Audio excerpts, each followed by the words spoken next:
దేవుని పరిశుద్ధమైన నామమునకు స్తోత్రములు. ఈ ఆదివారపు ఆరాధనకు కూడి వచ్చిన మీ అందరికీ ప్రభు పేరట నా హృదయపూర్వకమైన వందనాలు తెలియజేస్తున్నాను. Praise the lord. హల్లెలూయా. కొద్ది మాటలు ధ్యానించుకొని ఇక్కడ నుండి ఆశీర్వాదకరముగా వెళదాం. రాజుల మొదటి గ్రంథము 19వ అధ్యాయము 8వ వచనం. అతడు లేచి భోజనము చేసి ఆ భోజనపు బలము చేత 40 రాత్రింపగళ్ళు ప్రయాణము చేసి దేవుని పర్వతం అని పేరు పెట్టబడిన హోరేబునకు వచ్చి అచట ఉన్న ఒక గుహలోనికి చేరి బస చేసెను. ఈ వాక్య భాగాన్ని గమనించినట్లయితే వాక్య భాగములో గడిచిన వారములో నేను ఆల్రెడీ కొన్ని విషయాలు చెప్పాను. బదరీ వృక్షం గురించి. గొప్ప దైవజనుడు బదరీ వృక్షం కింద కూర్చొని ఆదరించబడ్డాడు, ఓదార్చబడ్డాడు, బలపరచబడ్డాడు, తృప్తిపరచబడ్డాడు, సాధించబడ్డాడు. అసలు ఏంటి బదరీ వృక్షం? ఇంగ్లీష్లో ఏంటి అని దీన్ని వెతికితే అప్పుడు దొరికింది. ఇంగ్లీష్లో దాన్ని జూనిపర్ అంటారు, అంటే బదరీ వృక్షం. నువ్వు తెలుగులో బదరీ వృక్షం వెతికితే దొరకదు. జూనిపర్ అని టైప్ చేసి సెర్చ్ చేయి, అప్పుడు దొరికింది. అది జూనిపర్ అంటారు దాన్ని. దీనిని డచ్ వారు జీనివర్ అన్నారు. అయితే 7 సంవత్సరాలకి పరిపూర్ణతకు వస్తుంది చెట్టు. అంటే కాయలు కాసి ఫలించే అనుభవం అనేది 7 సంవత్సరాలకు వస్తుంది. దీని ఆత్మీయ అనుభవాలు చూడు చాలా గొప్పగా ఉంటాయి. ఇది 12 అడుగుల కంటే ఎక్కువ ఎత్తు పెరగదు. ఈ కాయలు బ్లూబెర్రీ, బ్లాక్ బెర్రీ కాయలు ఎప్పుడైనా చూసారా? వాటిలాగా ఉంటాయి కలర్స్. ఇవి హై ప్రోటీన్ కలిగి ఉంటాయి. పక్షులు బాగా తింటాయి, జంతువులు బాగా తింటాయి, మనుషులు ఈ కాయలు బాగా తింటారు. హై ప్రోటీన్ ఉండేది, మంచి బలమైన ఆహారం, చాలా టేస్ట్గా ఉంటాయి. అందుకని ఎక్కువగా మటన్ కర్రీలో వాడతారు. ఈ కాయలు వేస్తే ఆ మటన్ కర్రీ టేస్ట్ మారిపోద్ది అంతే. పికిల్స్ కూడా పెడతారు, పచ్చళ్ళు పెడతారు. దీంతో చాలా బలమైన ఆహారం కదా. అలాగే వీటిలో నుండి ఆ ఎక్స్ట్రాక్ట్స్ తీసి ఈ రోగాలకు మెడిసిన్ వాడతారు కదా, మందులు. ఆ మెడిసిన్లో కలుపుతారు. ఇంకోటి ఏంటో తెలుసా? దీనిలో నుండి మత్తు పదార్థాన్ని తీస్తారు. ఉదాహరణకి ద్రాక్ష రసాన్ని ఒక 2 రోజులు పులియ పెడితే ఏమవుతుంది? అది ద్రాక్ష సారాయి అవుతుంది. అలాగే ఈ కాయలలో నుండి తీసేటువంటి రసాన్ని దాన్ని మందులో కలుపుతారు. ఏ మందు? జిన్ను. మత్తే ఉండదు కానీ టేస్ట్ కొరకు కలుపుతారు మందుల్లో. దీనిలో ఎంత సబ్జెక్ట్ ఉన్నది. ఆకులను పశువులు చాలా హ్యాపీగా తినేస్తాయి. బలమైన ఆహారం ఆకులు. దాని ఆకులు ఎలా ఉంటాయంటే సరగ చెట్లు ఇప్పుడు చూసారా? ఎక్కువ సముద్రం దగ్గర ఉంటాయి, ఉప్పు నీళ్ళు ఉన్న భూముల్లో బతుకుతాయి.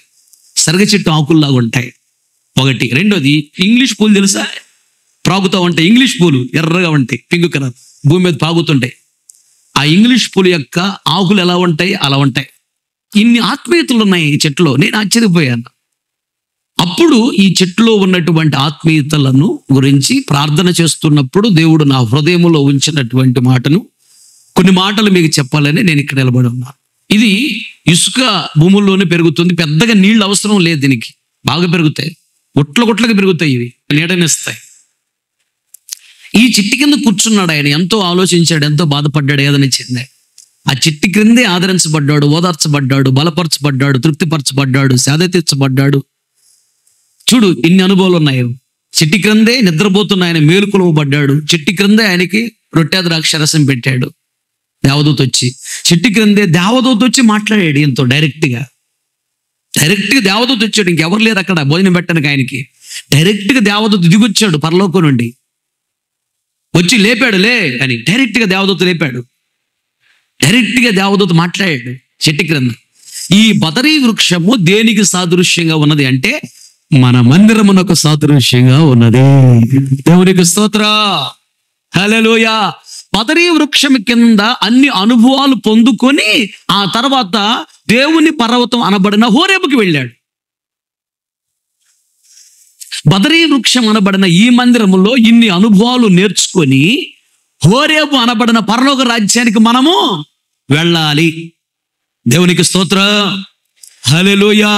అయితే ఈ బదరీ వృక్షములో ఉన్న అనుభవాలు మనం నేర్చుకోవాలి. ఏంటి బదరీ వృక్షములో ఉన్న అనుభవాలు అంటే ఈ బదరీ వృక్షం యొక్క ఫలాలు రుచిగా ఉంటాయి. బాగా ఏమి రుచిగా ఉండాలి? కొలస్సీ రాసిన పత్రిక 4వ అధ్యాయము 6వ వచనం. ప్రతి మనుష్యునికి ఎలాగో ప్రత్యుత్తరం ఇవ్వవలెనో అది మీరు తెలుసుకొనుటకై మీ సంభాషణ ఉప్పు వేసినట్లుగా ఎల్లప్పుడు రుచికరముగా కృపాసహితముగాను ఉండవలెను. చాలు. తలల పైకెత్తి నా వైపు చూస్తూ నా మాటలు గమనించు. బదరీ వృక్షం యొక్క ఫలాలు బాగా రుచికరంగా ఉంటాయి. ఆ చెట్టు అనే మందిరంలో ఉన్న మనము ఆ చెట్టు ఫలాల అనుభవాన్ని మనం కలిగి ఉండాలి. ఏంటి రుచి అంటే మన మాటలు రుచిగా ఉండాలంట. ఎప్పుడు మన మాట రుచిగా ఉంటాయి? ఎదుటి వ్యక్తిని నువ్వు సూదిపోటు మాటలతో మాట్లాడుతున్నావు అనుకో, ప్రక్కనే ఉంటారు, వాళ్ళ పేరు ఒక్కటే చెప్పరు, తగిలేటట్టుగా మాట్లాడుతూ ఉంటారు. డైరెక్ట్ నీ మీద గొడవ రాలేక బాధపడతారు. నీ మాటల ద్వారా ఎదుటి వ్యక్తి నువ్వు బాధ పెట్టావంటే దాని అర్థం ఏంటి తెలుసా?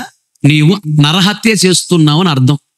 కత్తి తీసుకుని పొడవటమే కాదు, మాటల ద్వారా ఎదుటి వ్యక్తి నువ్వు బాధ పెట్టావంటే నరహత్య చేస్తున్నావు అని అర్థం. ఏ నరహంతకుడికి ఒక రాజ్యం లేదు, నిత్య జీవము లేదు. నీ మాటల ద్వారా ఎదుటి వ్యక్తిని బాధ పెట్టకూడదు. నీ మాటలు వాళ్ళకి కష్టముగా, బాధగా, ఇబ్బందిగా ఉండకూడదు. మన మాటలు ఎలా ఉండాలంటే రుచిగా ఉండాలంట. రుచిగా ఉన్న కూర ఇంకా ఎక్కువ తినటానికి ఇష్టపడతాం మనం. రుచి లేకపోతే తీసి పక్కన పెట్టేస్తాం. అన్నీ వేసి చూడు, నన్ను వేసి చూడు అంది. ఏంటది? ఉప్పు. ఉప్పు లేకపోతే కూరకి రుచి ఉండదు. ఉప్పే కూరకు రుచిని తెచ్చిపెడుతుంది. కానీ ఉప్పు ఎక్కువ తింటే తొందరగా చచ్చిపోతావు. ఉప్పు వలన షుగర్ వచ్చింది, ఉప్పు వల్ల బీపీ వచ్చింది. ఉప్పు చాలా డేంజర్. నరాలు గట్టిగా అయిపోతాయి. మామూలుగా అయితే నరాలు ఇట్లా ఉబ్బుతూ ఇట్లా ఉండాలి. రక్తము గుండె నుండి శరీర భాగాలకు వెళ్ళేటప్పుడు నరాలు అలా ఉబ్బుతాయి. శరీర భాగం నుంచి రక్తము గుండెకి వచ్చేటప్పుడు అలా సన్నబడతాయి. వెలాసిటీ ఉండాలి. అలా వ్యాకోసం సంకోచం అనేది ఉండిద్ది. అలా ఉండాలి. అలా కాకుండా ఉప్పు వలన నరాలు గట్టిగా అయిపోతాయి. ఇట్లా ఉబ్బటం, ఇట్లా సన్నబట్ట ఏమి ఉండదు, ఇలాగే ఉండిపోతాయి. అప్పుడు రక్త ప్రసరణ ఫోర్స్గా గుండె పంపిస్తున్నప్పుడు అవి ఉబ్బలేదు కాబట్టి రక్త ప్రసరణ గట్టిగా చేయడానికి గుండె ఎక్కువ కొట్టుకునేది, లయ తప్పిద్ది, స్పీడ్గా కొట్టుకోవటానికి బీపీ, ఆటోమేటిక్ బీపీ పెరిగిపోతుంది. అప్పుడు హార్ట్ అటాక్ వచ్చింది, మనిషి చనిపోతాడు. ఉప్పు ఎక్కువ తినకూడదు, అలవాటు చేసుకోండి. తక్కువే తినాలి ఉప్పు. నేను ఒకప్పుడు భయంకరంగా తినేవాడు ఉప్పు, కారం, నూనెలు బాగా తగ్గించుకున్నాను. ఉప్పు, కారం, నూనె, నెయ్యి గుండెకి శత్రువులు. మెయిన్ గుండె కదా. కొన్ని అవయాలు లేకపోయినా బ్రతకగలం, గుండె లేకపోతే బ్రతకగలమా? బ్రతకలేం. మరి ఆ గుండెని ఎంత జాగ్రత్త కాపాడుకోవాలి? ఉప్పు ఎక్కువ చేసినా కూర పాడైపోద్ది, తినలేం. ఉప్పు తక్కువ తినటం, సమానంగా తింటే నేర్చుకోవాలి. ఉప్పు వల్లనే రుచి వస్తుంది. కూరకు ఉప్పు ఎంత ప్రాముఖ్యమైనదో మన మాటలకు కూడా ఉప్పు లాంటి రుచికరమైన మాటలు అంత ప్రాముఖ్యమైనవి. రుచికరమైన మాటలు మన నోట ఉండాలంట. ఇవి ఎలా వస్తాయంట? అక్కడే ఉంది, కృపాసహితముగా అని రాయబడింది. అంటే కృపను పొందుకున్నప్పుడు, ఎవరు కృపను పొందుకుంటారో వారి నోటిలో రుచికరమైన మాటలు ఉంటాయి. ఎవరికి కృప ఉండదో వారి నోటిలో ఎదుటి వారిని బాధ పెట్టే మాటలు, ఎదుటి వారిని దుఃఖపరిచే మాటలు, ఎదుటి వారిని కన్నీళ్ళు పెట్టించే మాటలు ఉంటాయి. కృప లేకపోతే నోటికి. ఎవరైతే కృపను పొందుకుంటారో వారి నోటి నుంచి రుచికరమైన మాటలు వస్తాయి. అందుకని ప్రతిరోజు ప్రార్థనలో ఈ మాట వాడాలి. జాగ్రత్తగానండి. ఏం వాడాలంటే ప్రతిరోజు వాడాలి ఈ మాట ప్రార్థనలో. ప్రభువా, నా నోటిని ఎల్లప్పుడూ నీ స్వాధీనములో ఉంచుకో అని ప్రార్థన చేయాలి. ఈ మాట నువ్వు వాడకపోతే నీ నోటిని సాతాను వాడుకుంటాడు. సాతాను నీ నోటిని వాడుకుంటే నువ్వు దేవునికి శత్రువు అయిపోతావు, మందిరానికి దూరం అయిపోతావు, సేవకులకు దూరం అయిపోతావు, వాక్యానికి దూరం అయిపోవడానికి అవకాశం ఉంది, దీవెనలకు దూరం అయిపోవడానికి అవకాశం ఉంది, పరలోక రాజ్యానికి దూరం అయిపోవడానికి అవకాశం ఉంది. కానీ కొన్ని విషయాలకు దగ్గర అవుతావు. కష్టాలు దగ్గర అవుతాయి, నిందలు దగ్గర అవుతాయి, అవమానాలు దగ్గర అవుతాయి, శ్రమలు దగ్గర అవుతాయి, శోధనలో దగ్గర అవుతాయి, అగ్నిగుండం దగ్గర. అందుకని నా నోటిని ఎల్లప్పుడూ నీ స్వాధీనంలో ఉంచుకో ప్రభువా, నా నోటిని నువ్వు వాడుకో ప్రభువా అని అడగాలి దేవుడిని. అప్పుడు దేవుడు కృప చూపిస్తాడు. నా నోటికి కృప చూపించే అని అడగాలి. అప్పుడు కృప కలిగిన మాటలు వస్తాయి. మన మాటలు ఎదుటి వారికి రుచికరంగా ఉంటాయి. రుచికరంగా ఉండాలి అంటే మాటలు ఎలా ఉండాలి అంటే ఆదరించేటట్లుగా ఉండాలి. శత్రువును కూడా ఆదరించేటట్లుగా ఉండాలి మన మాటలు. దాని కొరకు ఒక మాట చదువు. 54వ కీర్తన 4వ చరణం. ఇదిగో, దేవుడే నా నాకు సహాయకుడు, దేవుడే నాకు సహాయకుడు, ప్రభువే నా ప్రాణమును ఆదరించు. ఇదిగో ప్రభువే నా ప్రాణమును ఆదరించువాడు. చాలు, తలల పైకెత్తి నా వైపు చూస్తూ నా మాటలు గమనించు. మన నోట రుచికరమైన మాటలు ఉండాలి. ఎక్కడికి వెళ్ళాలంటే మనము ఓరేబు అనే పరలోక రాజ్యానికి వెళ్ళాలంటే ఎక్కడ ఉండాలి? బదరీ వృక్షం అనే మందిరంలో ఉండాలి.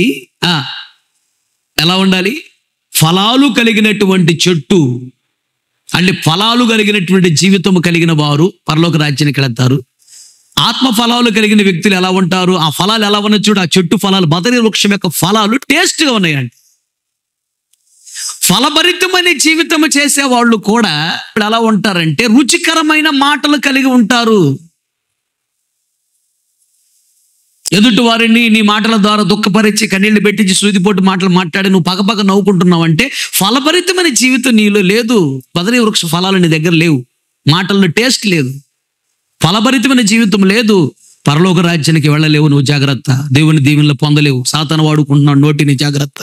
మాట రుచిగా ఉండాలి. ఫలభరితమైన జీవితం, ఫలాలు వచ్చాయి, అవి రుచికరంగా ఉన్నాయంట. ఫలభరితమైన జీవితం రావాలి, రుచికరమైనటువంటి మాటలు ఉండాలి మన నోట. అనగా ఎదుటి వారిని ఆదరించేటట్లు ఉండాలి మాటలు. ఆదరించటమే కాదు, అక్కడ విలువైన మాట అంటాడు 54వ కీర్తన 4వ చరణములో, దేవుడే నాకు సహాయకుడు, ప్రభువే నా ప్రాణమును ఆదరించువాడు. చాలు. సహాయము చేసే మనసు ఉండాలి, ఆదరించే మాటలు ఉండాలి. ఆదరించడం అంటే ఏంటి? అప్పులు ఎలకాల ఉండవు, రోగాలు ఎలకాల ఉండవు, దరిద్రత ఎలకాల ఉండదు, కష్టాలు ఎలకాల ఉండవు, నిందలు ఎలకాల ఉండవు, అవమానాలు ఎలకాల ఉండవు. దేవుడు తప్పనిసరిగా నిన్ను దీవిస్తాడు. కంగారు పడకు. ఎలకాల సమస్యలు ఉండవు. దేవుడు అన్యాయస్తుడు కాదు. పిలిచిన వాడు నమ్మదగిన దేవుడు. ఆశీర్వాదములకు వారసులు ఒకటికే మీరు పిలువబడ్డారు. పిలిచింది దేవుడు ఆశీర్వదించడానికి, నిందల్లో ఉంచడానికి కాదు, అవమానాలు ఉంచడానికి కాదు, దరిద్రత ఉంచడానికి కాదు, కరువులో ఉంచడానికి కాదు, సమస్యలు ఉంచడానికి కాదు. కొంతకాలమే ఉంటాయి. దేవుడు పరీక్షా పరిశోధనగా నడిపిస్తూ ఉన్నాడు. బాగా ప్రేయర్ చేసుకో. నీకోసం నేను ప్రార్థన చేస్తాను. భక్తిగా బ్రతుకు, వాక్యానుసారంగా బ్రతుకు. దేవుడిని బహుగా దీవిస్తాడు. ఇవి ఆదరణ కలిగే మాటలు. ఆదరించాలి, సహాయం చేయాలి. ఏ సహాయము? డబ్బు సహాయం చేయగలవా? చెయ్యి. మాట సహాయం చేయగలవా? చెయ్యి. భోజనం పెట్టగలవా? పెట్టు. వస్త్రాలు ఇవ్వగలవా? ఇవ్వు. ఇంకేదైనా సహాయం చెయ్యి. ఏ సహాయం చేసే ఓపిక, చేసేటువంటి స్తోమత నీకు లేకపోతే ప్రార్థన సహాయం చెయ్యి. వారి కోసం ప్రార్థన చెయ్యి. నీకోసం నేను ప్రార్థన చేస్తానని ప్రార్థన చెయ్యి. ప్రార్థన సహాయం ఇవ్వు. మాటల ద్వారా వాళ్ళని ఆదరించు. అప్పుడు నీ క్రియలు రుచికరంగా ఉంటాయి, నీ మాటలు రుచికరంగా ఉంటాయి. మన క్రియలు రుచికరంగా ఉంటాయి, మన మాటలు రుచికరంగా ఉంటాయి. ఫలాలు వచ్చిన తర్వాతనే ఆ చెట్టు ఫలాలు పండిన తర్వాత రుచికరంగా ఉన్నాయి. కొమ్మలు వచ్చినప్పుడు రుచి రాలేదు, ఆకులు వచ్చినప్పుడు రుచి రాలేదు, పూత వచ్చినప్పుడు రుచి రాలేదు. ఎప్పుడు? కాయలు వచ్చినప్పుడు కూడా రుచి తెలియలేదు. కాయలు పండిన తర్వాత రుచి తెలుస్తుంది. ఫలభరితమైన జీవితం. బదరీ వృక్షం అనే ఈ మందిరములో ఫలభరితమైన జీవితం ఉండాలి. అవి రుచిని కలిగించేవిగా ఉన్నాయి. మన మాటలు ఎదుటి వారికి రుచిని కలిగించేటట్లుగా ఉండాలి. అనేక మందికి మనం సహకారంగా ఉండాలి, సహాయం చేసేవారంగా ఉండాలి. దేవునికి స్తోత్ర. ద ఫస్ట్ వన్ ఇది. సెకండ్ వన్ చదువు 13వ అధ్యాయం సామెతల గ్రంథం 17వ వచనం. దుష్టుడైన తోత కీడునకు లోబడును, దుష్టుడైన తోత కీడునకు లోబడును, నమ్మకమైన రాయబారి ఔషధం వంటి వాడు. చాలు. తలల పైకెత్తిన వైపు చూస్తూ నా మాటలు గమనించండి. ఈ బదరీ వృక్షం యొక్క ఫలాలను మందులలో వాడతారు. ఏ మందులు అంటే ఆరోగ్యానికి కొరకు వాడే మందులు ఉన్నాయే.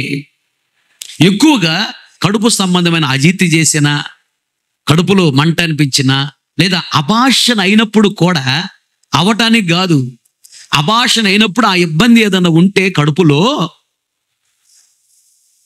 దానికి విడుదల కలగటానికి ఈ ఫ్రూట్స్ తింటే విడుదల కలిగిద్దంట. కడుపు సంబంధమైన రోగాలన్నిటికీ ఇది మంచి మెడిసిన్ అంట. రెండోదిగా బదరీ వృక్షం యొక్క ఫలాలను చూసి మనం ఏం నేర్చుకోవాలంటే మన క్రియలు, మన మాటలు ఎలా ఉండాలి? రుచికరంగా ఉండాలి. ఒకటి. రెండోది, బదరీ వృక్షం యొక్క ఫలాలు మెడిసిన్, మందుల్లో కలుపుతారు. అంటే రోగాలను బాగు చేసేటువంటి ఆ శక్తి బదరీ వృక్షం యొక్క ఫలాలకు ఉన్నది. ఔషధంగా పనిచేస్తాయంట. అలాగే ఆ చెట్టు క్రింద ఉండే ఆయన హోరేబు పర్వతానికి వెళ్ళాడు. హోరేబు పర్వతం అనే పరలోక రాజ్యానికి వెళ్ళాలంటే బదరీ వృక్షం అనే మందిరంలో ఉండాలి మనము. ఈ బదరీ వృక్షం యొక్క ఫలాలలో ఉన్న వాటిని మనము కలిగి ఉండాలి, అనుభవాలను. మనము కూడా ఔషధములాగా పనిచేయాలి.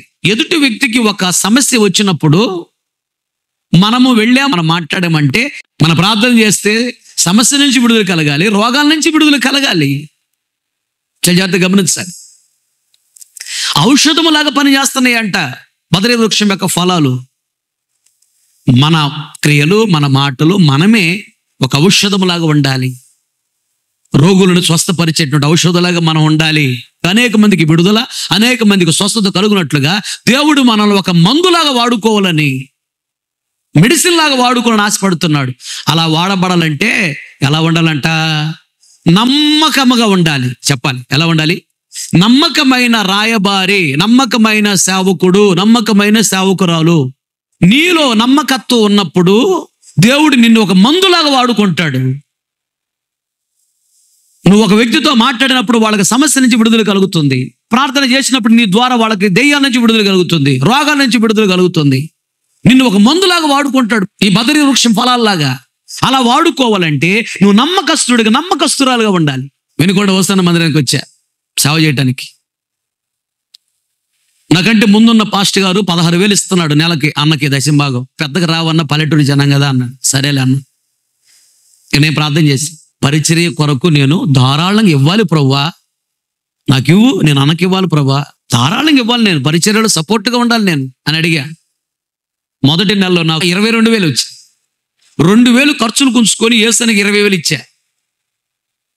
అన్న ప్రతి నెల సేవకులు ఇచ్చే దశంభాగాలన్నీ పెద్ద బుక్ పెట్టుకుని రాసుకుంటా ఉంటాడు. నేను ఆయన దగ్గర అసిస్టెంట్ పాస్టర్గా ఉన్నాను. నేను చూసా దశంభాగం పెరుగుతుందా లేదా చూస్తాడు. దశంభాగం పెరుగుతుందంటే అక్కడ సేవ అభివృద్ధి చెందుతుందని అర్థం.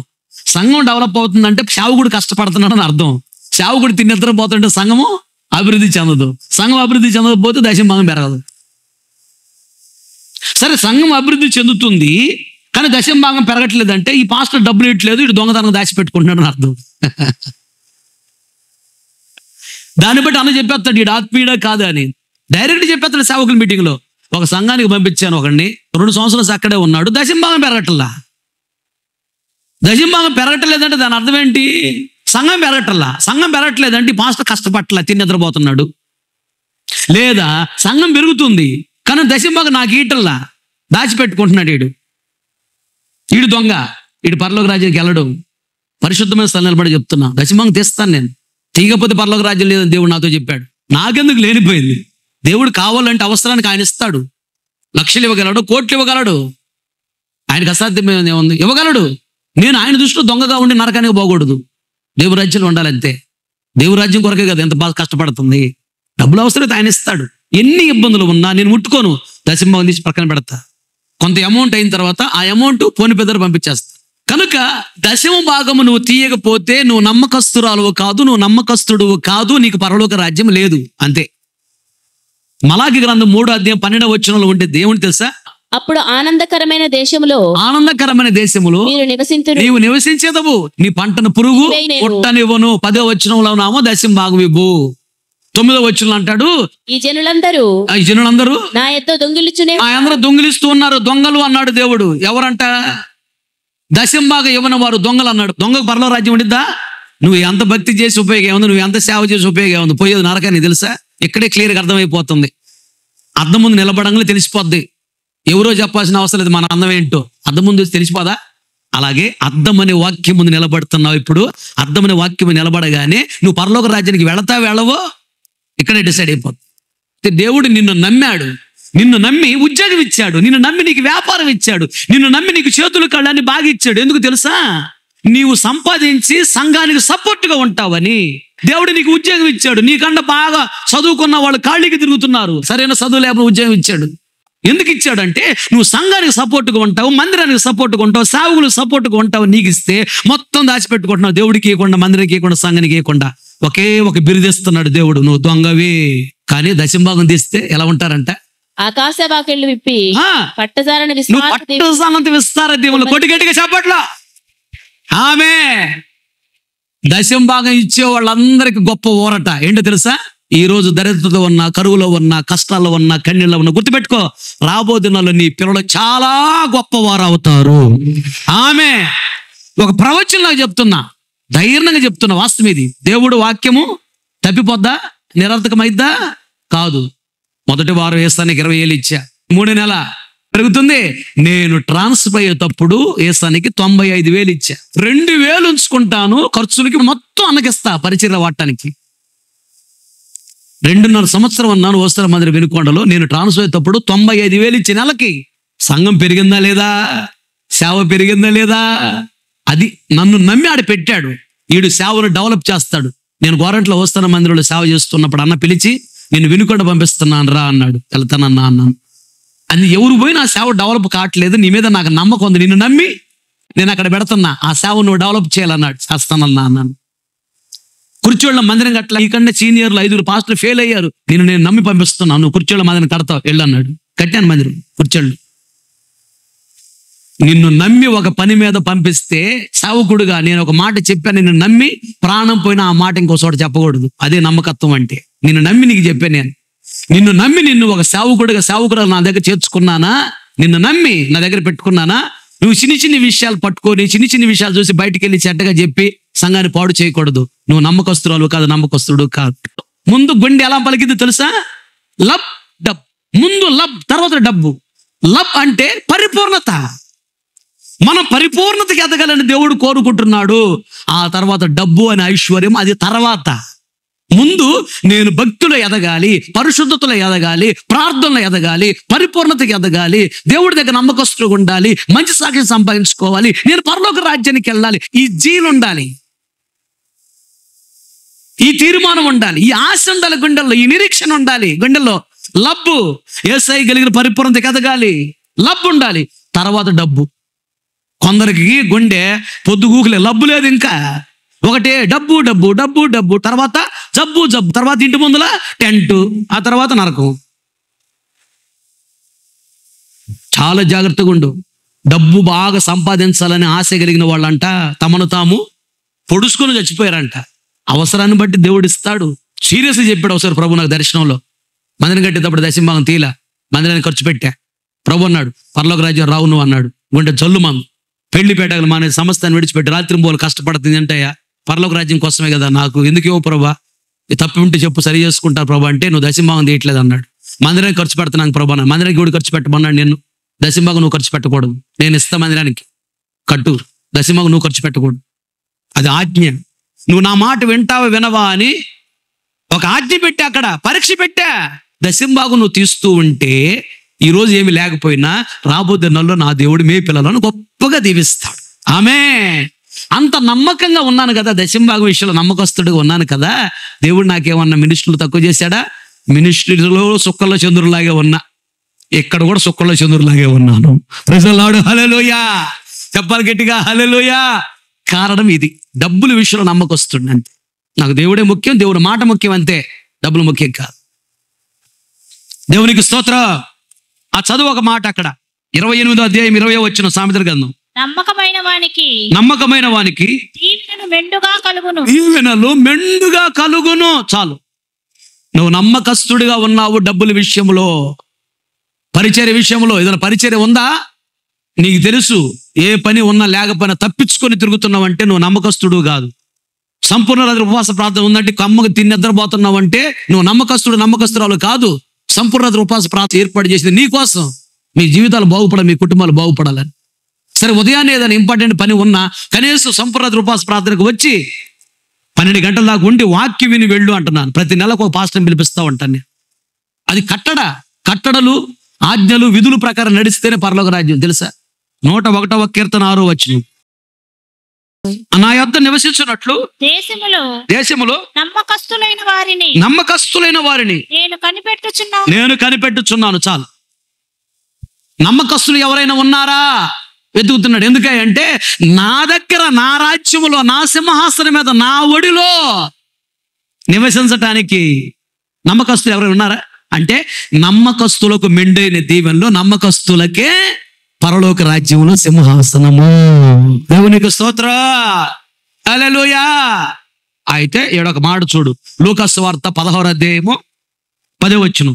మిక్కిలి అంటే కొంచెములో నమ్మకముగా ఉండువాడు మిక్కిలి కొంచెములోను నమ్మకంగా ఉంటే ఎక్కువలోను నమ్మకముగా ఉండును. ఎక్కువలో నమ్మకంగా ఉండువు చాలు. తలల పైకెత్తి నా వైపు చూస్తున్న మాటలు గమనించు. దేవుడు నీకు చిన్న పరిచర్య ఇచ్చి చూస్తాడు. దేవుడు చిన్న పని అప్పగించి చూస్తాడు. చిన్న ఉద్యోగం ఇచ్చి చూస్తాడు. చిన్న వ్యాపారం ఇచ్చి చూస్తాడు. దానిలో నమ్మకంగా ఉంటే నీకు ఎక్కువగా ఇస్తాడు. కొంచెములో నమ్మకంగా ఉన్నవారు ఎక్కువలో కూడా నమ్మకంగా ఉంటారు. కొంచెం ఇచ్చినప్పుడు నువ్వు నమ్మకంగా లేకపోతే ఎక్కువ ఇచ్చిన నమ్మకంగా ఉండవని ఎక్కువ ఇవ్వడు. కొందరు చెప్తుంటారు వ్యాపారం లేదన్నా. ఎందుకు లేదు? నీ కొంచెం ఇచ్చి చూశాడు, దాంట్లో నువ్వు నమ్మకంగా లేవు. నమ్మకం అంటే ఒక దశభాగం ఇవ్వటమే కాదు, ఆదివారం వచ్చిందంటే వ్యాపారం పక్కన పెట్టి మందిరంలో వచ్చి కూర్చోవాలి. అదే నమ్మకత్వం. వ్యాపారం చూసుకుంటా పొద్దు గూగుల్ డబ్బులు లెక్కేసుకుంటా, నువ్వు ప్రార్థన చేయకుండా, బైబిల్ చదవకుండా, మందిరానికి రాకుండా ఏషాలెత్తి ఒప్పుకుంటాడా? నమ్మకత్వం అంటే ఒక దశభాగం ఇవ్వటమే కాదు, ప్రతిరోజు నువ్వు ప్రార్థన చేసుకోవాలి, ప్రతిరోజు బైబిల్ చదవాలి, ప్రతి ఆదివారం మందిరానికి రావాలి, ఓల్నటికి రావాలి, శనివారం పరిశుద్ధాత్మకుడికి రావాలి. ఇది నమ్మకత్వం అంటే. నిన్ను నమ్మి బ్రతికించాడు, నిన్ను నమ్మి నీ కొరకు రక్తాన్ని చిందించి ప్రాణాలు పెట్టాడు, నిన్ను నమ్మి నిన్ను కాపాడుతున్నాడు. మరి ఆయనకి ఇష్టమైన జీవితం నువ్వు చేస్తావని, ఆయనకి ఇష్టమైన జీవితం చేస్తే నువ్వు నమ్మకస్తుడు, నమ్మకస్తురాలవి. ఆయనకి ఇష్టమైన జీవితం నువ్వు చేయకపోతే నువ్వు నమ్మకస్తుడు కాదు, నమ్మకస్తురాలు కాదు. ఆయనకి ఇష్టమైన జీవితం చేస్తే నువ్వు నమ్మకస్తుడవు, నమ్మకస్తురాలవి. మెండి దేవుడు దీవిస్తాడు, ఆకాశ వాక్యాలు విప్పి పట్టజాలంత దీవులు కుమ్మరిస్తాడు, పరలోక రాజ్యం ఇస్తాడు. దేవునికి స్తోత్ర. కొంచెం ఇచ్చి చూస్తాడు, నమ్మకం ఉంటావు లేదా నువ్వు అని. ఉద్యోగం లేదంటేను ప్రార్థన చేసి చెప్పా, ఉద్యోగం వచ్చి చూడమ్మా అన్నాను. ఆడికి కూడా చెప్పే, ఉద్యోగం వచ్చిందిరా నీకు కానీ. ఉద్యోగం వచ్చింది. ఉద్యోగం వచ్చిన తర్వాత మొదటి శాలరీ మందిరానికి ఇవ్వమ్మా, తర్వాత నెలలో దశంభాగం మాత్రం ఇవ్వండి అమ్మా అని చెప్పా. సరేనన్నా అంది. మొదటి శాలరీ ఇవ్వాల, 2 నెలలు కనపడలే, 3 నెలల తర్వాత వచ్చింది. ఏందమ్మా, ఏంటి ఉద్యోగం వచ్చింది కదా, ఏంటి అబ్బాయి కనిపించట్లేదు అంటేను, అన్నా మొదటి జీతం అయితే ఇవ్వనన్నాడు అన్నవాడు, కానీ దశంభాగం తీసుకొస్తుంటే బస్సులో ఎవరు దొంగతనం తీసుకెళ్లారన్నా, దశంభాగమే తీసుకెళ్లారంటే పాపం. సరే మొదటి నెల తీసుకెళ్తే 2వ నెల తీయొచ్చు మళ్ళీ. ఇప్పటికి ఇవ్వలా. తర్వాత కలిసిన తర్వాత ఏందమ్మా ఏడుతున్నావు అంటే, అబ్బాయి ఉద్యోగం పోయిందన్నా అంది. నేను వెంటనే అన్నా, మరి ఉద్యోగం బాగుండిద్దా అన్న. ఇచ్చింది ఎవరు? దేవుడు. కాపాడే దేవుడు. మరి దేవుడు కాపాడకపోతే అది భూమి మింగితే కడుపు నిండిద్దా? అన్నం తింటే కడుపు నిండిద్ది. భూమి మింగటం అంటే దేవుడికి ఇవ్వకుండా దాచిపెట్టుకోవటమే భూమి మింగటం. భూమి మింగితే కడుపు నిండదు. నమ్మకస్తుని బిడ్డలు లేవనెత్తుతాడు దేవుడు, వాడి చేత పరిచర్యకి ఇప్పిస్తాడు, ఆ బిడ్డలను బహుగా దేవుడు దీవిస్తాడు. బదరీ వృక్షము క్రింద అనేక అనుభవాలు నేర్చుకొని హోరేబు పర్వతం అనే దేవుడి రాజ్యానికి వెళ్ళిపోయాడు ఏలియా. బదరీ వృక్షములో మనం ఏమి నేర్చుకోవాలంటే, దానికి ఫలాలు ఉన్నాయి, మన ఫలభరితమైన జీవితం చేయాలి. దాని ఫలాలు రుచిగా ఉన్నాయి, మన క్రియలు మన మాటలు రుచిగా ఉండాలి. అది ఒకటి చెప్పా. రెండోది, బదరీ వృక్షం యొక్క ఫలాలు ఎలా ఉన్నాయంట, ఇప్పుడే చెప్పాను కదా, ఔషధంలాగా ఉన్నాయి. ఇంకోటి ఏంటంటే, ఈ హై ప్రోటీన్ ఉంటుంది వీటిలో, బలమైన ఆహారం. ఉదాహరణకి బాదం పప్పు తిన్నావు అనుకో, మంచి ప్రోటీన్స్ వస్తాయి, బలమైన ఆహారం, అందుకని దాని కాస్ట్ ఎక్కువ. జీడిపప్పు తిన్నావు అనుకో, అది బలమైన ఆహారం, మంచి ప్రోటీన్స్ వస్తాయి. అలాగే ఇది కూడా మనకు దొరకవు, ఆ ప్రాంతంలో ఇది బలమైన ఆహారం, హై ప్రోటీన్స్ ఉంటాయి, బాగా తింటారు వీటిని, కాస్ట్ కూడా ఎక్కువ ఉంటుంది. బలమును కలిగి ఉండాలి. అలాగే మనము కూడా బలమును కలిగి ఉండాలి. ఏ బలము? తిమోతికి రాసిన 2వ పత్రిక 2వ అధ్యాయం 1వ వచనం. నా కుమారుడు క్రీస్తు యేసునందున్న కృపచేత అది బలవంతుడు కమ్ము. ఏమన్నా గుర్తుకొచ్చింది అది చదవగానే? దేవుడు మన సంఘానికి ఇచ్చిన వాగ్దానం, క్రీస్తు యేసునందున్న కృపచేత బలవంతుడు కమ్ము అంటే బలము పొందుకో అంటున్నాడు. ఇదిగో బలం పొందుకో, ఇస్తున్నా. ఎలా వచ్చింది? ఆయన కృపచేతనే నీకు బలం వస్తుంది. కృప చూపించి బలాన్ని ఇస్తాడు. బలములో ఎదగాలి. యేసయ్య అంట చిన్నప్పుడు ఎలా ఎదుగుతున్నాడంట? జ్ఞానముతోను బలముతోను ఎదుగుతూ ఉన్నాడంట. జ్ఞానములో ఎదుగుతున్నారు, బలములో ఎదుగుతున్నారా? మీ పిల్లల్ని ఏలికేస్తే కాలికేస్తారు, కాలికేస్తే ఏలికేస్తారు. పిల్లలు బాగానే తెలివితేటలో ఎదుగుతున్నారు, జ్ఞానములో బాగానే ఎదుగుతున్నారు. మీ పిల్లలు తెలివితేటల విషయంలో ఎదుగుతున్నారా? బలములో ఎదుగుతున్నారా? ఏ బలము? మీరు బలవంతులు ఎప్పుడంట? వాక్యం బాగా చదివి, వాక్యాన్ని విని, వాక్యాన్ని గుండెలో దాచుకొని, వాక్యానుసారంగా జీవిస్తున్నప్పుడు సాతాను కోట గోడల గొప్ప కూల్చగల బలవంతుడవు నీవు, బలవంతురాలవి. సాతాను ద్వారా వచ్చే శోధనను జయించగల బలవంతురాలివి. సాతాను ద్వారా వచ్చే నిందలను, అవమానాలను, దరిద్రతను, కరువును ఏదైనా సరే జయించుకొని దేవుని కొరకు అంతవరకు రోషముగా నిలబడగలిగినటువంటి బలవంతురాలవి. వాక్యములో ఎదగాలి. అలాగే పరిశుద్ధాత్మ బలాన్ని పొందుకోవాలి. ఆత్మలో రోజు ఆనందించాలి. అప్పుడు సాతాన్ని జయించగలవు, సాతాన్ని ఓడించగలవు, శరీర కోరికను జయించగలవు, పాపాన్ని జయించగలవు, లోకాన్ని జయించగలవు. సమస్తాన్ని జయించిన జయశీలుడిని యేసయ్య వలె మనము జయించి ఆయన సింహాసనం మీద మనం కూర్చోగలము. ఆమె బలము కొరకు ఆ ఫ్రూట్స్ ను వాడతారు, హై ప్రోటీన్. ఆ బలము మనలో ఉండాలి. ఇది పరిశుద్ధాత్మ బలము. పరిశుద్ధాత్మను పొందుకోవాలి. నీ గుండెల్లో ఒక టార్గెట్ ఉండాలి, ఒక గమ్యం, ఒక లక్ష్యం ఉండాలి. గోల్ ఏంటది? APS IAS నేను సాధించాలి, ఇంకేదో సాధించాలి. మంచిదే. ఇది 4 రోజులు బతకడానికి, కోట్ల సంవత్సరాల పరలోక రాజ్యాన్ని బతకడానికి ఏంటది? పరిశుద్ధాత్మని బలం పొందాలి. మరి దీని మీద నీ టార్గెట్ ఉందా? ఎలాగైనా గవర్నమెంట్ ఉద్యోగం సంపాదించాలి అనుకుంటున్నా, మంచిదే. ఈ 4 రోజులు బ్రతకడానికి ఉద్యోగం ఉపయోగపడింది నీకు, పరలోక రాజ్యాన్ని బ్రతకడానికి ఉపయోగపడదు. కోట్ల సంవత్సరాలు పరలోక రాజ్యాన్ని బ్రతకాలంటే, కోట్ల సంవత్సరాలు అగ్నిగుండానికి వెళ్ళకుండా జీవితాన్ని తప్పించుకోవాలంటే, కాపాడుకోవాలంటే పరిశుద్ధాత్మ అనే బలము కావాలి. నీ టార్గెట్ ఇది ఉండాలి. నేను ఎట్లాగైనా పరిశుద్ధాత్మ పొందాలి. పొందుకున్నావా? చాలదు. రోజు ఆత్మల ఆనందించాలి, చాలదు. ఇంకా బలమైన అభిషేకం పొందుకోవాలి. దేవునికి స్తోత్ర, హల్లెలూయా. ఆ పరిశుద్ధాత్మ బలము కొరకు ఎదురు చూడాలి. అందుకని యెషయా గ్రంథం చదువు 40వ అధ్యాయము 30-31 వచనాల్లో ఒక మాట ఉండిద్ది. బాలురు సొమ్మసిల్లుదురు, అలయుదురు, యవనస్తులు తప్పక తొట్టిల్లుదురు, యెహోవా కొరకు ఎదురు చూచువారు నూతన బలమును పొందుదురు. వారు పక్షి రాజు వలె రెక్కలు చాపి పైకి ఎదుగుదురు, అలయక పరిగెత్తుదురు, సమ్మసిల్లక నడిచిపోదురు. చాలు. దేవునికి స్తోత్రం.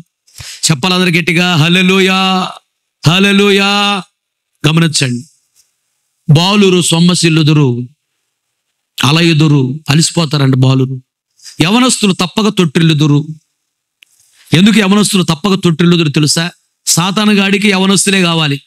యవనస్తులు అంటే యవన వయసులో బలం ఉంటుంది, ముసలితనంలో బలము ఉండదు, చిన్నపిల్లలకి బలము ఉండదు, యవనస్తులకి బలం ఉంటుంది.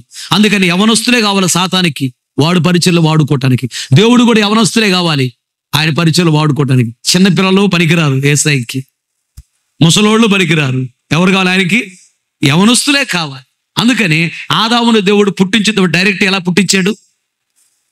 చిన్నపిల్లడికి పుట్టించాడా? యవనస్తులుగానే పుట్టించాడు. యేసయ్య కూడా రక్తాన్ని చిందించింది ఎప్పుడు? మంచి యవ్వన వయసులోనే రక్తాన్ని చిందించి ప్రాణాలు పెట్టాడు. యేసయ్యకి యవనస్తులే కావాలి, సాతానికి యవనస్తులే కావాలి. అందుకనే సాతాను యవనస్తులను బాగా శోధిస్తాడు. కాబట్టి యవనస్తులు తప్పక తొట్టిల్లుతారంట. కానీ యవ్వన బలములో ఉన్నవారు సాతాను చేతిలో పడిపోకుండా కాపాడబడి, దేవుని చేతిలో వాడబడి, దేవుని ఘనతను పొందుకొని, దేవుని ఆశీర్వాదం పొందుకొని, దేవుని ఆధిక్యతను పొందుకొని, దేవుని గౌరవాన్ని పొందుకొని, దేవుని మహిమను పొందుకొని దేవుని రాజ్యంలో ప్రవేశించాలంటే, ప్రపంచంలో బలముగా దేవుని చేతిలో వాడబడాలి అంటే కనిపెట్టాలి, ఎదురు చూడాలంట. పరిశుద్ధాత్మని బలము కొరకు ఎదురు చూసి పరిశుద్ధాత్మని బలాన్ని పొందుకొని అప్పుడు దేవుని చేతిలో బలముగా వాడబడి, గణపరచబడి, దీవించబడి, ఆశీర్వదించబడి, దేవుని నామానికి మంచి సాక్ష్యాన్ని తీసుకొచ్చి, మహిమ తీసుకొచ్చి దేవుని రాజ్యంలో ప్రవేశించగలము. కొట్టాలి గట్టిగా చెప్పట్లో. ఆమేన్, హల్లెలూయా. పరిశుద్ధాత్మ బలాన్ని పొందుకోవాలి. పక్షిరాజు వలే అని ఎందుకన్నాడు? పక్షిరాజు గురించి నేను ఎంతమంది చెప్పాను. పక్షిరాజు 70 సంవత్సరాలు బ్రతికిద్ది. మొదట 40 సంవత్సరాలు అయిపోయిన తర్వాత దాని గోళ్ళు, దాని ఏకలు ఇరిగిపోతాయి, ముక్కు కూడా వేటాడలేదు. అప్పుడు ఇదేం చేసిద్దంటే గుహలోకి వెళ్ళి పక్షిరాజు దాని ఏకలన్నీ పీగేసుకునేద్ది, గోర్లోని వీటిని బండకేసి రుద్దుకునేద్ది. ముక్కు ఉంది, బండకేసి దాన్ని కూడా రుద్దుకునేది బాగా, మొత్తం అరిగిపోయిందాక. ఇవి మొత్తం అరిగిపోతే కొత్త గోర్లు వస్తాయి, వాడిగా వస్తాయి. కొత్త ముక్కు వస్తుంది, వాడిగా వస్తుంది. క్రొత్త రెక్కలు వస్తాయి. మళ్ళీ యవన బలంలో పడుతుంది. బయటకు వచ్చి ఇట్లా ఊపుతుంటే చెంగులు లేస్తా పడుతుంది. మళ్ళీ కొత్త ఈకలు వస్తాయి. ఆ తర్వాత మరల 30 సంవత్సరాల బ్రతికెత్తి దేవునికి స్తోత్రం, హల్లెలూయా. యవన బలం వచ్చింది దానికి మరలా. అంటే క్రొత్త బలము రావటము కొరకు అది పాత ఈకలను పోగొట్టుకునిద్ది, పాత గోరులను పోగొట్టుకునిద్ది, పాత ముక్కుని రక్తము గారులంతా పోరాడి పోగొట్టుకునిద్ది. అప్పుడు క్రొత్త గోరులు వస్తాయి, క్రొత్త ముక్కు వస్తుంది, క్రొత్త ఈకలు వస్తాయి. తర్వాత మరలా యవ్వన బలం వచ్చిద్ది, మరలా 30 సంవత్సరాలు బ్రతికిద్ది. పాతవి పోగొట్టుకుంటేనే క్రొత్తది వచ్చింది బలము. అలాగే క్రొత్త బలము మనకు కావాలి. పరిశుద్ధాత్మ బలము రావాలంటే పాత ఈకలను పోవాలి, పాత ముక్కు పోవాలి, పాత మాటలు పోవాలి, పాత గోరులు పోవాలి. ఈ భూ సంబంధం దేవునికి ఇష్టం లేని క్రియలు విడిచిపెట్టాలి, దేవునికి ఇష్టం లేని మాటలు విడిచిపెట్టాలి. ఈకలు అనగా ఈ శరీర క్రియలు, దేవునికి ఇష్టం లేని శరీర క్రియలను విడిచిపెట్టాలి. పాత రోత జీవితాన్ని విడిచిపెట్టు. విడిచిపెడితే బలమైన పరిశుద్ధాత్మ బలమ చేత నింపుతాడు. నూతన బలాన్ని పొందుకున్నటువంటి పక్షిరాజు ఎగిరినట్లుగా నువ్వు బాగా ఆత్మీయ జీవితంలో ఎగురుతావు. అది ఎగిరి పైన గూడికి ఎత్తుగా ఎగిరినట్లుగా పైన గూడిన పరలోక రాజ్యానికి వెళతావు. ఆమె చెప్పండి అందరూ, ఆమె హల్లెలూయా. అది పక్షిరాజులాగా బలం పొందుకోవాలి. చెట్టు క్రింద ఉన్నాడు ఆయన, కొన్ని అనుభవాలు నేర్చుకున్నాడు. అక్కడ నుండి దేవుని పర్వతం ఓరెబకి వెళ్ళాడు. ఆ చెట్టు ఫలాలు కలిగినది, ఆయన ఫలభరితమైన జీవితం కలిగిన వాడు. ఫలాలు తీయగా ఉంటాయి, రుచికరమైన మాటలు కూడా ఏలియా దగ్గర ఉన్నాయి. చెట్టు ఫలాలు ఔషధమును కలిగి ఉంటాయి, మెడిసిన్ టాబ్లెట్ లాగా పనిచేస్తాయి. ఏలియా మాటలు కూడా టాబ్లెట్ లాగా పనిచేస్తాయి. మూడోదిగా బలము, అవి హై ప్రోటీన్ కలిగి ఉంటాయి, బలమును కలిగి ఉంటాయి. అలాగే పరిశుద్ధాత్మ బలమును పొందుకోవాలి. పక్షిరాజులాగా మనం ఆగిపోగా ఎగరాలి, పరలోక రాజ్యానికి వెళ్ళాలి. అయితే అది భూమిలో మొక్క వచ్చిన 7 సంవత్సరాలకి కాయలు వచ్చి కాయలు పండుతాయంట. కాయలు పండటానికి ఫలభరితమైన జీవితం రావడం ఎంతకాలము? 7 దేనికి సాదృశ్యము? పరిపూర్ణతకు సాదృశ్యం. అలాగే చెట్టు అనే ఈ మందిరములో మనము పరిపూర్ణత చెంది ఓరేబనే పరలోక రాజ్యానికి మనం వెళ్ళాలి. ఆమేన్. ప్రేమలోను, పరిశుద్ధతలోను, విశ్వాసములోను, విధేయతలోను పరిపూర్ణతకు మనం ఎదగాలి. పరిపూర్ణత అనగా నిండైన భక్తిలోకి ఎదగాలి. యేసయ్య ఎంత పరిపూర్ణుడో అంత స్థాయికి మనం ఎదగాలి. ఒక్క మాట చెప్తా, పరిపూర్ణత ఎదగటం అంటే ఏంటంటే మత్తయి సువార్త 5:48 మీరు మిమ్మల్ని ప్రేమించు వారినే ప్రేమించిన ఎడల, మిమ్మల్ని ప్రేమించిన వారినే ప్రేమించిన ఎడల మీకేమి ఫలము కలుగును. సుంకరులను అలాగూ చేయుచున్నారు, సుంకరులు కూడా అలాగే చేస్తున్నారు.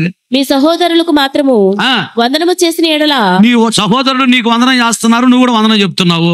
దానివల్ల చేయుచున్నదేమి? పెద్ద ఎక్కువ చేసింది ఏముంది? అన్ని జనులు అలాగ చేయుచున్నారు, అన్ని జనులు కూడా ఎలా చేస్తున్నారు. మీ పరలోకపు తండ్రి పరిపూర్ణుడు కనుక మీరును పరిపూర్ణులుగా ఉండెదరు. చాలు. దీని అర్థం ఏంటంటే పరిపూర్ణముగా ఉంటేనే పరలోక రాజ్యానికి వెళతావు.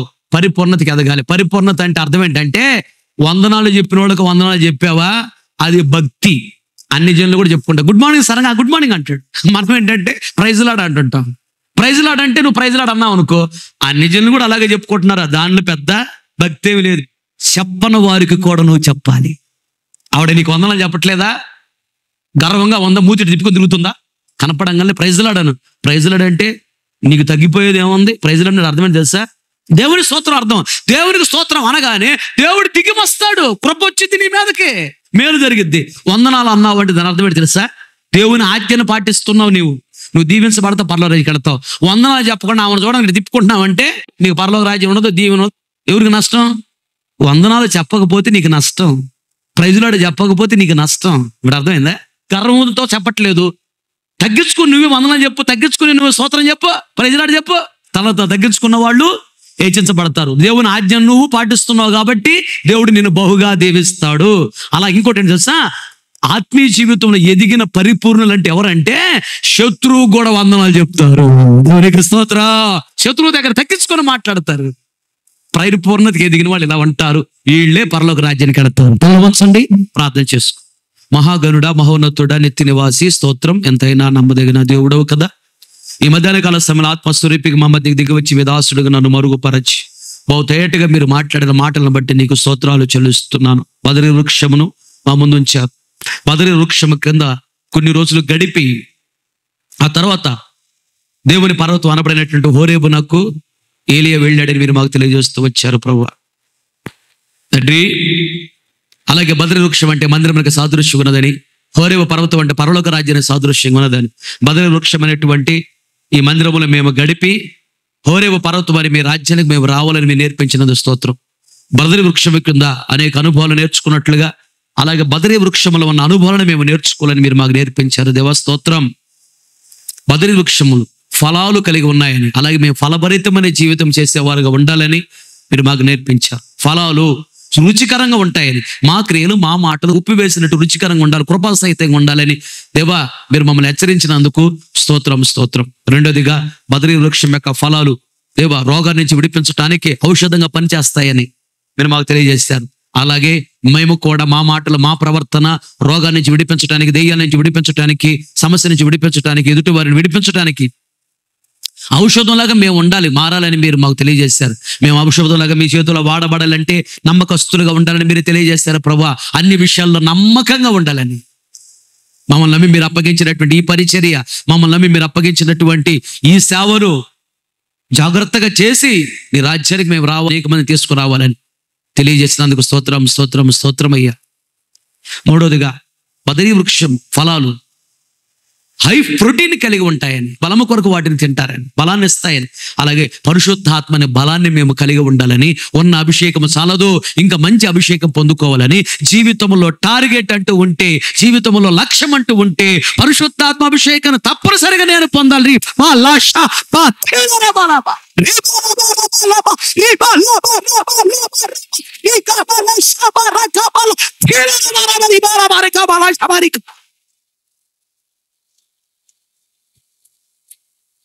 పరిశుద్ధాత్మ బలమును పొందుకోవాలి, రోజు ఆత్మలు ఆనందించాలని. ఇది చాలదు, ఇంకా మంచి అభిషేకాన్ని పొందుకోవాలి. సాతాను కోట గోడలో గొప్ప కొలచాలి, సాతాను పడగొట్టాలి, సాతాను క్రియలు లయపరచాలి. పక్షిరాజులాగా పాత జీవితాన్ని విడిచిపెట్టి, పాత మాటలు, పాత ప్రవర్తన విడిచిపెట్టి క్రొత్త జీవితాన్ని ప్రారంభించి పక్షిరాజులాగా క్రొత్త బలాన్ని, అభిషేకాన్ని పొందుకొని ఆత్మలు హర్షించాలి, ప్రహర్షించాలి, గంతులు వేయాలి. దేవా సాతాను కోట గోడలో గొప్ప కొలిచి మీ రాజ్యంలో ప్రవేశించాలి. నేర్పించినందుకు స్తోత్రం స్తోత్రం స్తోత్రం. నాలుగోదిగా పక్షిరాజు 7 సంవత్సరములకు ఫలాలు వస్తాయి. ఫలభరితమైన జీవితము పరిపూర్ణతకి ఎదగటానికి, ఫలభరితమైన జీవితానికి చాలా దగ్గర సంబంధం ఉంది. 7 సంవత్సరాలకే ఫలాలు వస్తాయి. 7 అనగా పరిపూర్ణత. పరిపూర్ణతకి ఎదిగినప్పుడే ఫలభరితమైన జీవితం ఉంటుందని మీరు మాకు తెలియజేస్తారు. ప్రేమ, పరిశుద్ధత, విశ్వాసం, విధేయతలో మేము పరిపూర్ణతకి ఎదగాలని, నిండైన భక్తిలోకి ఎదగాలని తెలియజేస్తారు. ఒక విషయం ఉదాహరణగా, వందలా చెప్పినాడు వందలా చెప్పడం కాదు, వందలా చెప్పని వారు కూడా తగ్గించుకొని చెప్పాలి. పరిపూర్ణుల దగ్గర తగ్గింపు ఉంటుందని, శత్రువుని ప్రేమించే మనసు ఉంటుందని, పరిపూర్ణులకు కీడు చేసే వారికి కూడా మేలు చేయాలి, అదే పరిపూర్ణత అని మీరు మాకు తెలియజేస్తారు. పరిపూర్ణత ఎదగడానికి కృప చూపించు. పెద్దబడి వాక్యం వృధా కాకు అన్న ప్రతిగుండల వాక్యాన్ని స్థిరపరచు, వాక్యానుసార జీవితం అనుగ్రహించండి. పశ్చాత్తాప కనిటాత్మను కొమరించు, మనోనేత్రాలు వెలిగించండి, భక్తి చేత నింపండి, కృతజ్ఞత చేత నింపండి. బయలుదేరి వెళుతున్నారు మీ సన్నిధిని సముఖాన్ని తోడుగా ఉంచండి. సకాలం క్షేమంగా మేము చేరడానికి కృప చూపించండి. దీవెనకరంగా జరిగించి మీరు వచ్చినప్పుడు మేము అందరం ధైర్యం నిలబడి మీ రాజ్యంలో ప్రవేశించండి. ఎవరు ఒట్టి చేతులతో వెళ్ళకూడదు ప్రభువా, ప్రతి ఒక్కరు ఆశీర్వాదాన్ని పొందుకొని వెళ్ళాలి ప్రభువా. అలా దీవించి ఆశీర్వదించి నీ నామాన్ని మై తెచ్చుకోమని యేసు నామములో అడిగి పొంది నామ తండ్రి, ఆమేన్. మన తండ్రి అయిన దేవుని ప్రేమ, కుమారుడైన యేసుక్రీస్తు వారి కృప, పరిశుద్ధాత్మని అన్యోన్య సహవాసము, సన్నిధి, సముఖం చేరిన మనకును ప్రపంచంలో సకల కోటి పరిశుద్ధులందరికీ, మరి ముఖ్యముగా వాక్యాన్ని మేము తీర్మానం చేసుకుని ప్రతి ఒక్కరిని దృష్టి ఉంచి ఆశీర్వదించి అంతవరకు దేవుడు నడిపించును గాక. ఆమేన్. హల్లెలూయా హల్లెలూయా ఆమేన్. ఇంతటితో ఈ